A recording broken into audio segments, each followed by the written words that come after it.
Picture a tiny beetle that, when threatened, fires a jet of boiling toxic liquid straight at its enemy. A living flamethrower the size of a fingernail. And it doesn't fire just one spit, it fires in bursts, up to 500 pulses a second. Plenty of industrial machinery would envy that rate of fire. This is the bombardier beetle. At a glance, just an ordinary little bug, the kind you'd find under any rock. But hidden inside it is a genuine weapon system. When attacked, it swivels a cannon on the tip of its abdomen and douses its attacker with a jet of scalding chemistry. A frog, an ant, a spider, few want a second round, and this isn't a figure of speech. The liquid it fires is heated to nearly 100 degrees Celsius boiling water hot. Imagine getting splashed in the face with scalding acid delivered in rapid-fire pulses. For a small predator, it's shock, pain, and a hasty retreat. For the beetle, it's simply how it stays alive. And now for the twist. We borrowed this very weapon from the beetle and tucked it into some remarkably peaceful objects. The inhaler that helps someone with asthma breathe, the fuel injector in a car engine, a fire extinguisher. This is the story of how a beetle's chemical weapon turned into a precise and genuinely useful technology. First, why does the beetle need such a fearsome arsenal at all? It's small, slow, and otherwise defenseless, easy prey. To survive among hungry predators, it needed something genuinely terrifying. And evolution handed it not armor, not venomous fangs, but a chemical cannon with a scalding payload. Defense. Beetle style. The trick is that the beetle stores its fuel with complete safety. Inside, it has two separate reservoirs holding different chemicals. On their own, each is harmless and inert. It's like keeping gunpowder and a match in separate pockets. They only become dangerous the moment they meet, and the beetle brings them together at exactly the right instant. At the moment of attack, the beetle injects both chemicals into a tiny reaction chamber, where special catalysts are already waiting. The components mix instantly, and a violent chemical reaction releases heat. A huge amount of heat, very fast. The mixture practically detonates. And this is where the physics gets interesting. And this entire mini explosion fits inside a chamber smaller than a millimeter. Think about that. A reactor the size of a poppy seed, boiling and detonating chemistry up to 500 times a second. Any engineer would be stunned. How do you contain that pressure and heat in such a tiny volume? The beetle does it for its entire life. Here's the paradox in full. Inside a living beetle, something is happening that we usually only see in engines and jet nozzles. Flash boiling, pressurized pulse discharge. A small, soft insect is managing a process worthy of a combustion engine, and doing it flawlessly, without destroying itself. Scientists badly wanted to understand exactly how this living cannon works.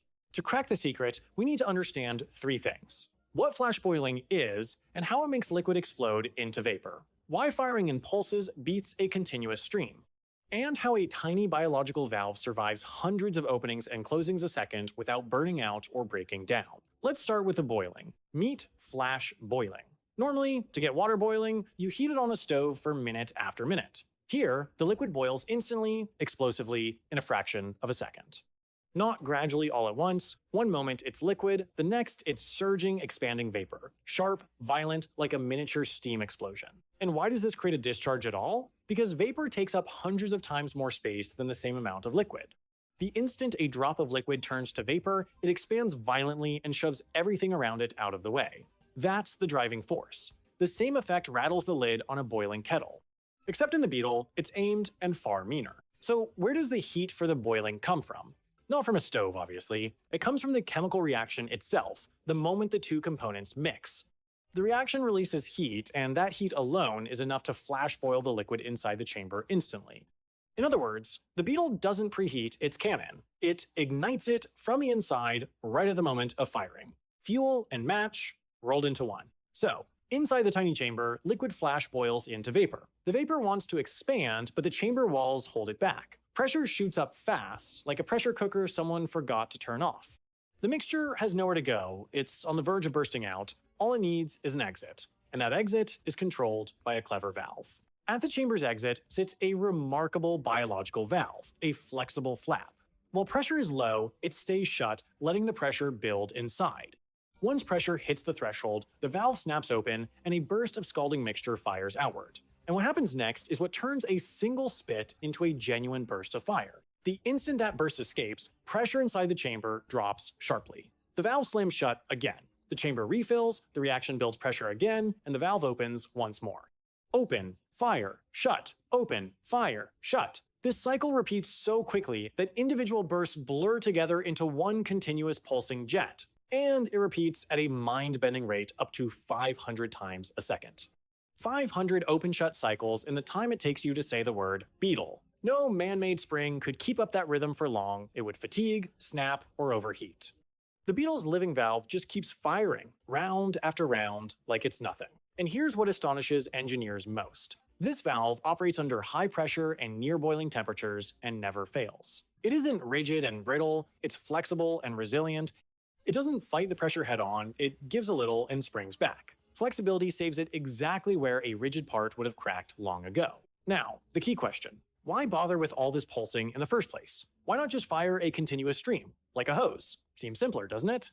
But a pulse discharge has enormous advantages over a continuous flow. And those exact advantages are what engineers eventually seized on. You're about to see why. First, a pulse travels farther and hits more accurately. A sharp burst launches a dose with far more force and speed than a weak, continuous trickle.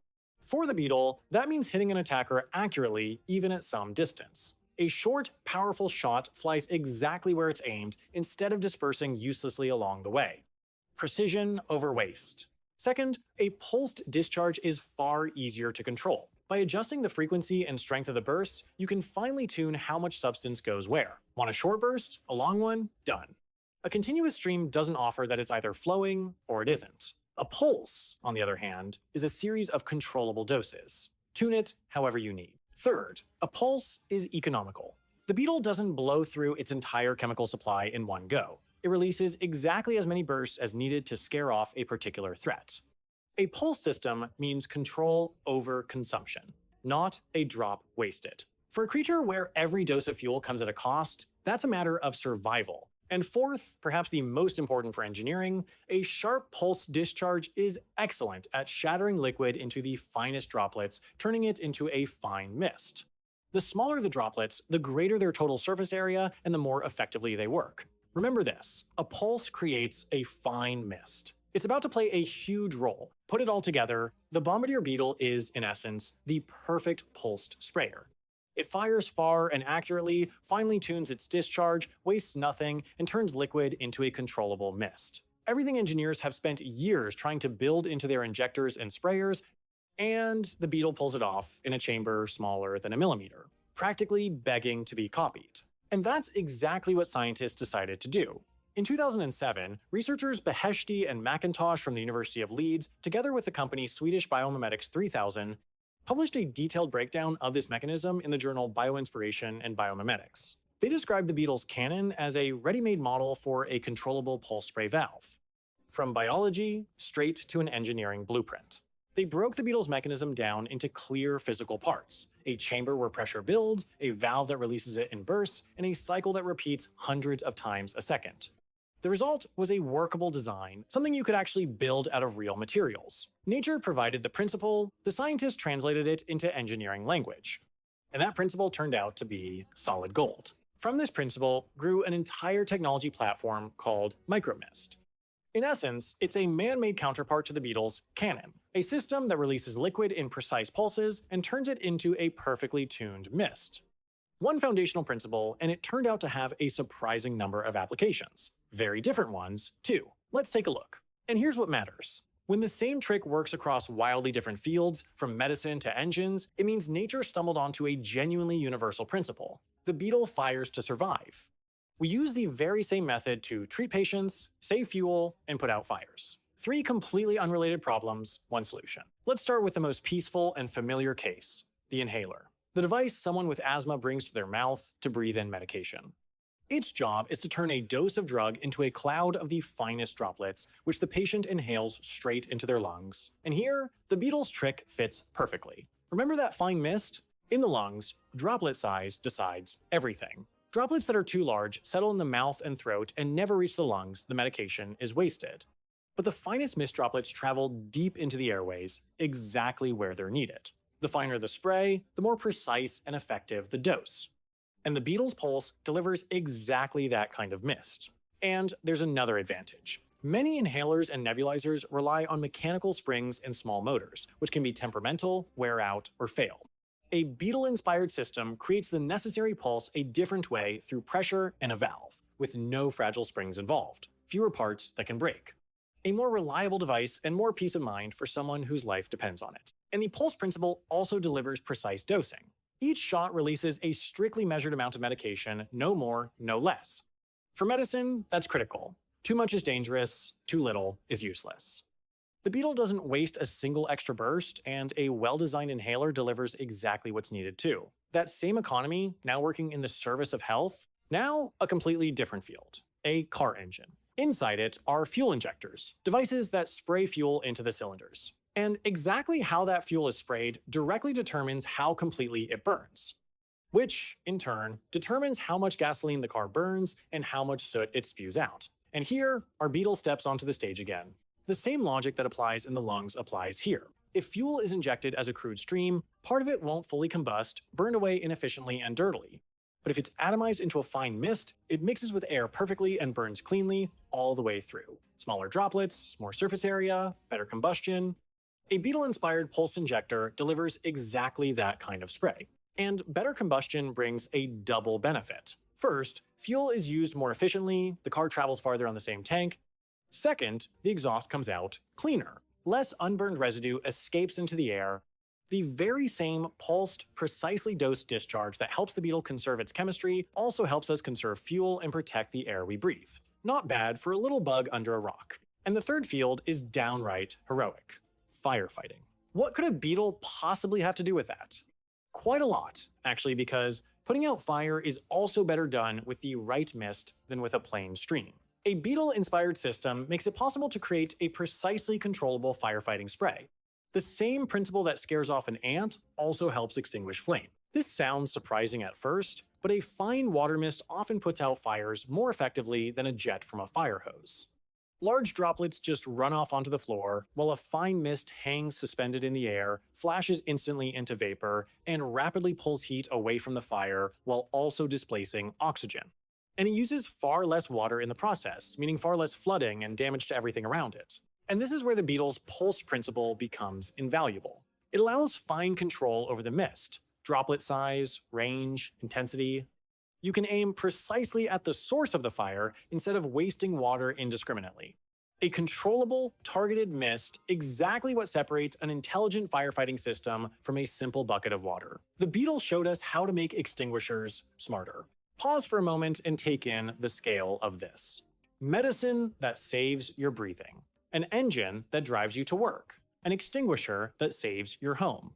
Three completely different worlds, and at the core of all of them, the same trick, borrowed from a beetle. A precise pulse discharge and a controllable mist. That's what a truly universal principle of nature looks like. So it turns out an unremarkable bombardier beetle was a brilliant spray engineer all along. What it invented for fighting ants, we've adapted for peace and practical use. Its scalding burst taught us how to deliver medicine into the lungs, burn fuel down to nothing, and tame fire. One small beetle and three genuinely useful technologies. But let's be honest. The beetle is an inspiration and a clue, not a finished part you can simply pull out and bolt into an engine. Engineers don't copy it literally.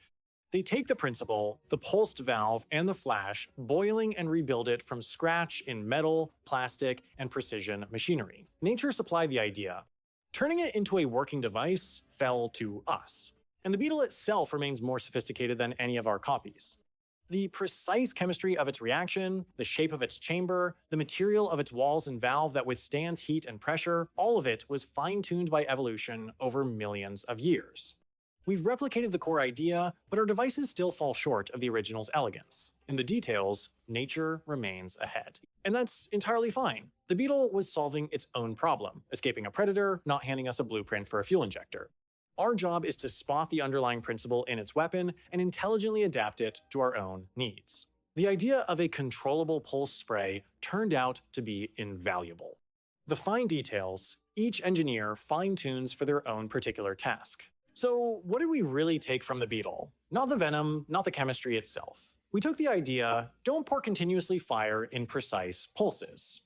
Build up pressure, release it in measured doses, shatter it into mist, control every burst. That philosophy of discharge now operates in hospitals, under the hoods of cars, and in the hands of firefighters, far beyond a burrow under a rock. And this is only the beginning.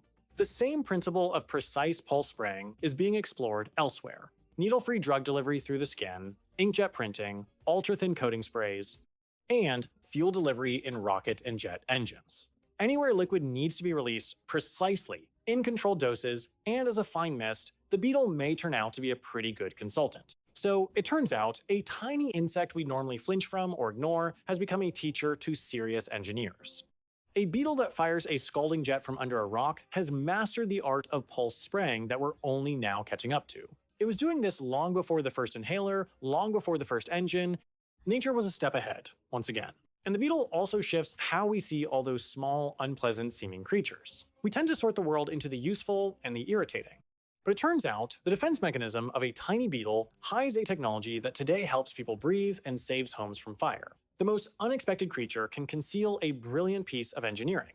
All it takes is a closer look. Put it all together. The bombardier beetle fires boiling chemistry in bursts of up to 500 times a second from a chamber smaller than a millimeter and never destroys itself in the process. Not through brute force, but through elegant physics. Flash boiling, pressure, a flexible valve, a pulse. We cracked that trick and now use the very same method to treat illness, fuel engines, and put out fires. Here's the thought to leave with. Nature's most fearsome weapon and one of our most peaceful, life-saving technologies can turn out to be the very same mechanism. It all comes down to how you choose to aim it. The beetle aimed its burst at an enemy. We aim the same principle at helping people. Clues for our next invention can hide even in the things we're afraid of. We just have to stop flinching long enough to look. A tiny beetle with a scalding cannon gave us inhalers, more efficient engines, and smarter fire extinguishers. It all comes down to the art of the precise pulse, not brute force. If stories like this are your kind of thing, there are plenty more ahead. Next time, how a pine cone that opens with moisture taught us to make clothing that breathes on its own when we sweat. Until then, keep looking at the world around you and asking, why does that work? Thank you for being with us. If you find the idea inspiring that nature is our greatest teacher, share this story with someone who still enjoys being amazed by the world. We're already preparing the next one, because nature still holds so many secrets waiting to be discovered. See you next time. Subscribe.